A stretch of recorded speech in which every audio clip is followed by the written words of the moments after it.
I'm not great at great at speaking in crowds or talking or whatever like that, but that wasn't nothing to do with being a woman. And again, it wasn't shown. If the whole lot of it was shown, it would have been shown that I was talking about within the game, and it would, if it was a male, it was literally nothing to do with that. So like, I wish that kind of was shown a little bit more, but it wasn't. And I understand why people took it that way, but it had nothing to do with that. They're our friends.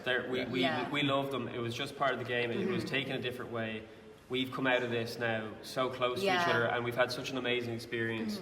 Even just to interject, like I know the comments about me, like it was like between me and Amy what to say, but like I knew that was part of the game. Amy probably was a stronger player. It didn't mean she was a stronger woman. It didn't mean she was a stronger person, and that's not what they meant. It just we have meant so much in respect the sense for the ladies of the game and how they played it.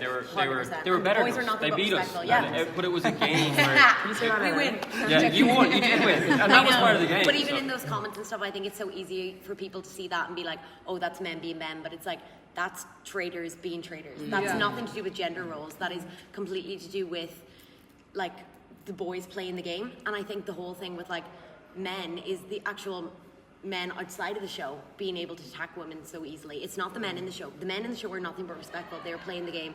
They were nothing but nice. The whole thing with misogyny comes from the attack on women from outside the show and the comments of catty and nasty and being so quick, bitches. It can come from women themselves as well. And it comes from women. The amount of messages I've got from women, from men, from everyone calling me these awful names over one flipping comment. The boys were nothing but kind. When they were playing it, they had laser focused on the game, and that's how you play the game. That's how you win the game. We're in there as a game. They were nothing but nice to us outside of it, and like I'll sit here and say I have nothing but praise for both those boys. Like I adore both of them and everyone in the game.